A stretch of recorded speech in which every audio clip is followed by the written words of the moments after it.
Hey YouTube, it's Corlash1990, and today I have my Jyhad or Vampire of the Eternal Struggle deck collection. And again, just like my Middle Earth collection, I keep it all in this binder here because I don't really get a chance to play this game a whole lot, and I want all this stuff to be somewhere easily accessible for me to just kind of flip through and admire and whatnot. And like I said in the other video as well, this was made entirely from a booster box and a sealed box of starters. And the booster box where a lot of this came from is actually, the opening for that is on my channel, so feel free to check that out.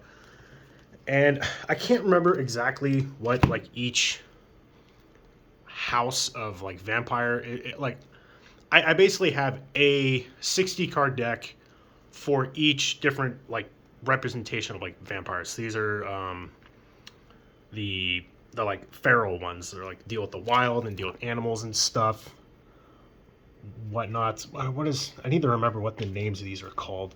It's been a while since I've actually looked at this. Grendel or something like that. Anyway, my favorite deck, by the way. I love the theme behind all this. I like how mid-rangey and aggressive they are with their playstyle. And like I said, the decks are 60 cards. That includes the Crypt deck. Ideally, with this game, you would want to have a much larger deck. I think the minimum is 40 card decks. Or I want to say it's like 40, and then you can add like 10 cards per player, including yourself. So the bigger the game, the bigger the deck. Ideally, I would think you'd want around 70 card draw decks plus your Crypt, and you'd probably want to play multiples of certain types of vampires instead of just playing one of each. But I like showcasing a lot of the extra vampires here, though.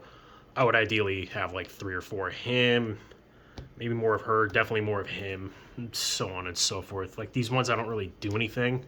Probably wouldn't want them. Like they're cheap to bring in, but they don't, again, they do very little.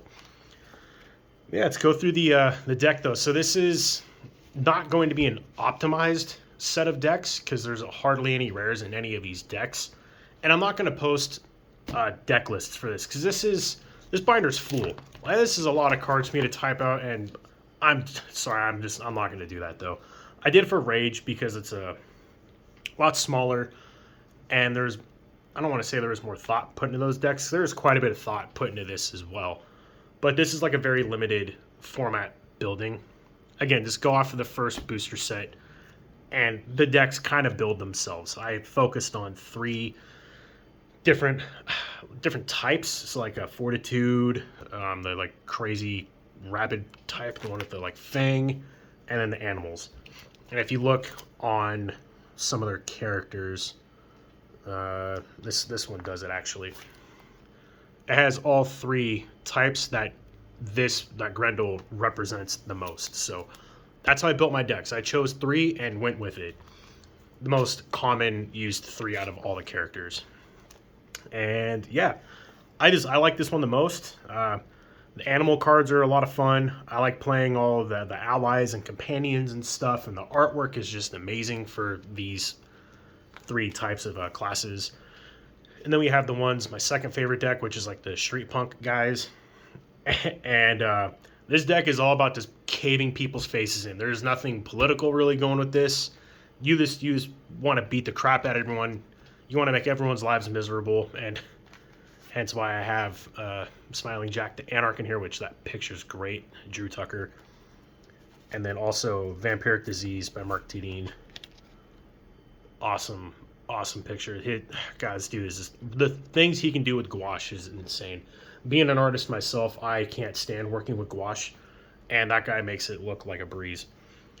And another thing I like about this game, it's a lot of just like there's Heather Hudson, Anson Maddox, Dan Smith. It's a bunch of these classic illustrators from the 90s that really kind of like revolutionized the art game for collectible stuff like this. Like all of these people, I think personally, are responsible for all the artwork that we have out today in this, demographic, this nerdy kind of a concept and comic book stuff. I mean, you can argue that the old comic book artists paved the way for them, and gosh, like look at this Ron Spencer stuff. That is just this dude is just insane. My gosh, like Harold McNeil. There's so many iconic, notable artists in this game, and so I kind of like just having it all here just for that reason. I can just, if I want to like check out my collection, or if I'm like having like a rough day and I want to get some inspiration, I'm actually working on a card game for myself, and I like to look through here and just kind of get the spark going again. Like people talk about writer blocks, well, that happens with the art as well. It's like, look at that. That is this guy is so cool. Yeah, obedience. Yeah, no kidding. But anyway, back to the type of decks. Forgot the name of these ones. I'm sure it's on one of these cards somewhere. But they're like a Tremere. Yeah, Tremere. They're like spellcaster dudes, like blood wizards. And they're also very aggressive too. They like doing aggravated damage, sending vampires like to the crypts where they like can't wake up again. And kind of is like another bully type deck. Really like this card quite a bit too. It's like a demonic tutor for equipment, and you have two really, really overpowered equipment that like do quite a bit for this game. If I can get them out of the sleeve, both of these, Rowan Ring and a Sengir Dagger. So you have some like little side tech stuff to get into those, try and knock out some people. This one could be a little more political with who you're wanting to go against. And then the Nosferatu are all of the like monster vampires, and this dude gets me. This dude gets me every time. Look at his name's Sheldon. Look at him. Just being Sheldon, looking super nasty. And this is another fun one too. This one's it's a little more sneaky, and then you get like a little side jab in kind of a thing. Really feels like you're hunting and like guerrilla tactics and people out of the sewers with this deck. It's a very strong thing. But if you notice, every card I play, for the most part, I have 4 copies of them. And I remember correctly in this game, there isn't a limit to how many of a card you can play in a deck. You can have your deck be, I think, all Cloak the Gathering if you really wanted to, even though it wouldn't do anything. But I kept it simple, just playing 4 ofs. I found it's more consistent with enough different variety and options. These guys are another cool, like Sept or whatever they're called, not Malkavian. They're all like, I'm assuming, I don't know any of the lore for the most part, by the way. But just going off their pictures, they look like they're all like asylum patients. This looks like a mental hospital, kind of a background to me. I'm assuming that's what it is, but like, good lord, I don't know what's going on with that, but I don't really want to know. Yeah, these all look like mental patients, so like just complete psychopaths.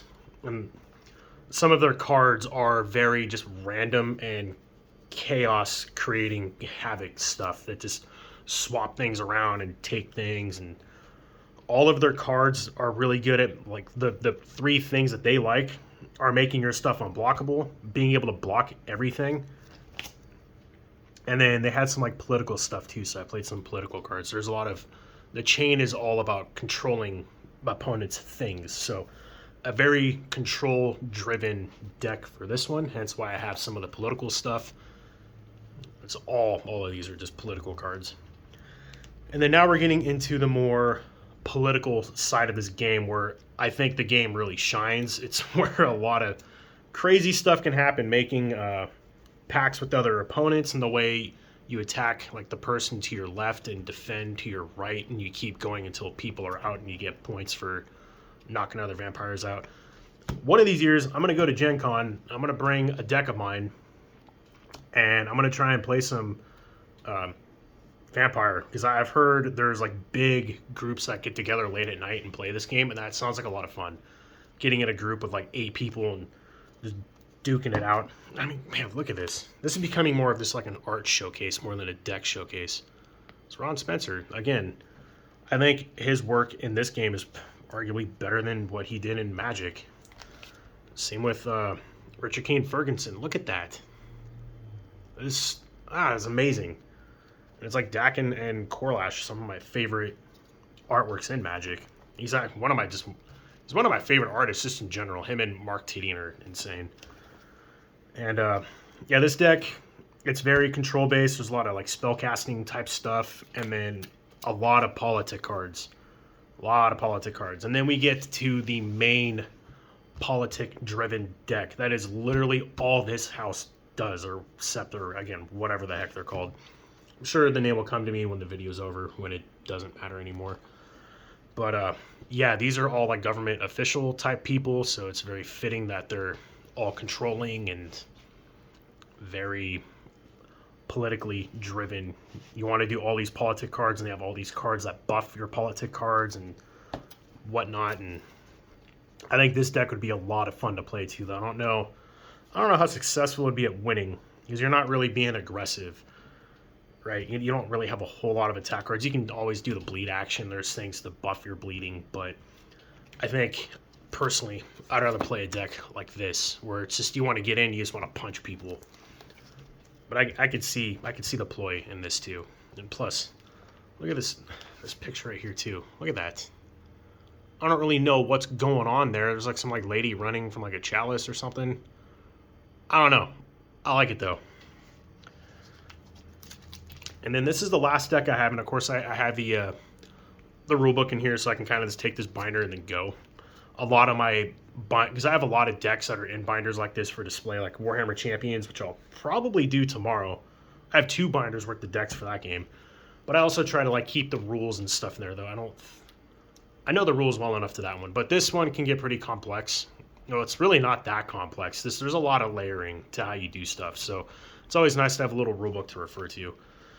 I do like that Black Chantry with the decks you get. They give you the little, it's like on a normal card, and it's a bunch of tips and like turn layout and structure and all that stuff.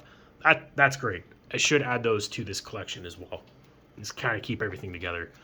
And then these last few pages are extra, I think, are all rares. Again, they don't have any rarity on here. I think this is just an uncommon, but I only got one of it out of a crap load of packs and boxes, so it went in here for the sake of going in here. But I want to say these are all of my spare rares that I have. None of it's for trade or sell. None of this is like for trade or sell. This is all stuff I am going to keep forever and ever. But I wanted to keep all of my extra rares and stuff nice and neat. They're all in sleeves, and I don't want them to get ruined. It's kind of just like time capsuling a piece of history for card game, tabletop gaming in general. But yeah, one of these days I'll get to play this game a lot more. I have some buddies that I should really hang out with again, and should all get together in this place some Vampire for a couple hours. But yeah, this is like one of my pride and joys. This, my Metal Earth collection. I also have a big Star Wars CCG deck collection.